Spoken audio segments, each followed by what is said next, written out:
Un jour, je parle avec une femme qui avait beaucoup d'argent.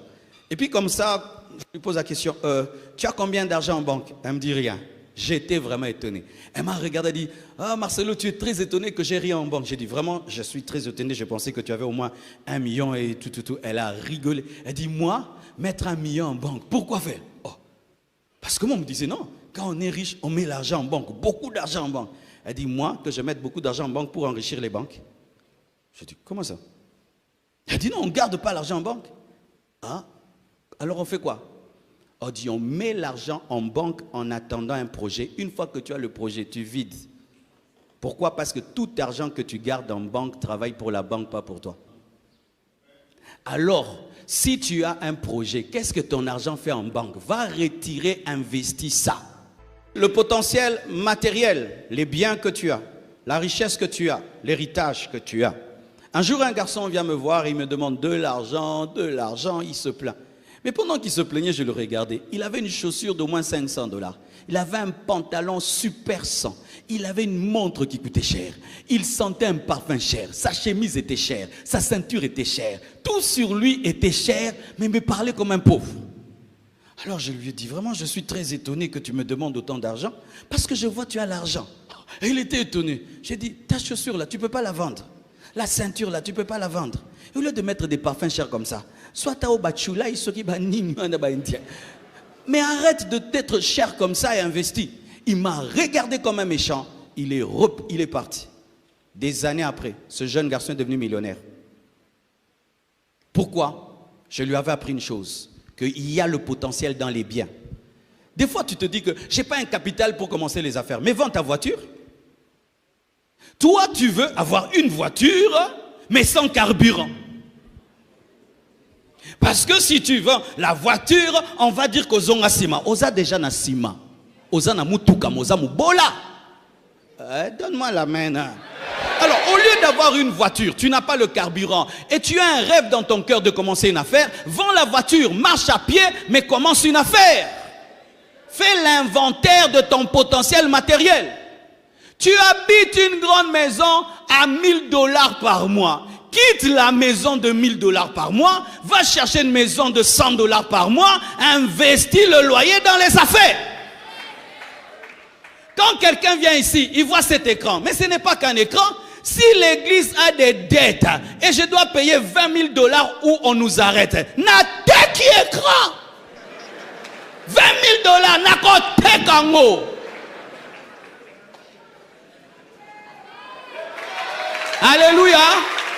Mais ton problème c'est quoi? C'est que tu es entouré d'argent mais tu ne vois pas l'argent. Tu habites une grande maison, tu es pauvre. Va-la.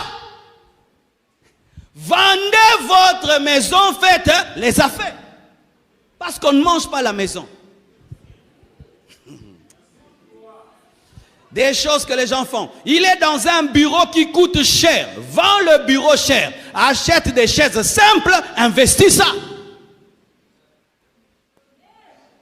Le matériel que tu as autour de toi, c'est un potentiel que tu dois savoir gérer. Le potentiel financier, ton argent, ton héritage, ton compte bancaire. Et là, je vais même vous donner une sagesse.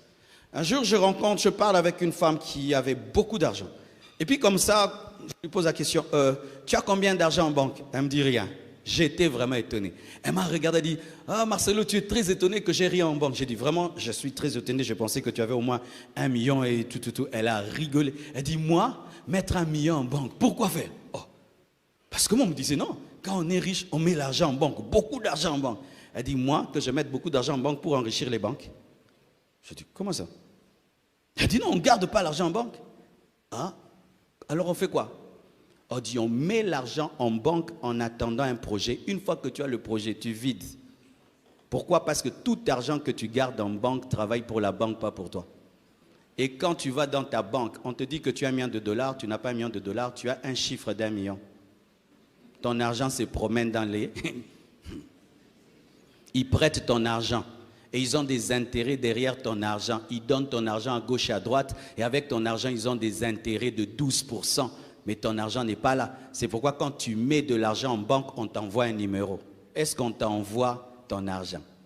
On t'envoie une photo de ton argent. Quand tu mets 1000 $, ton téléphone indique 1000 $, c'est seulement 100. Je peux aussi t'envoyer 1000, 100. Tout le monde peut t'envoyer ça. C'est pourquoi si nous tous maintenant, nous décidons d'aller récupérer notre argent en banque, la banque est en faillite parce que la banque se sert de quoi? Nous ne mettons... Personne...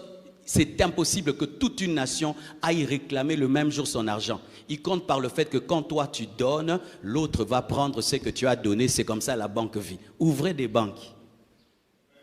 Alors, si tu as un projet, qu'est-ce que ton argent fait en banque? Va retirer, investis ça.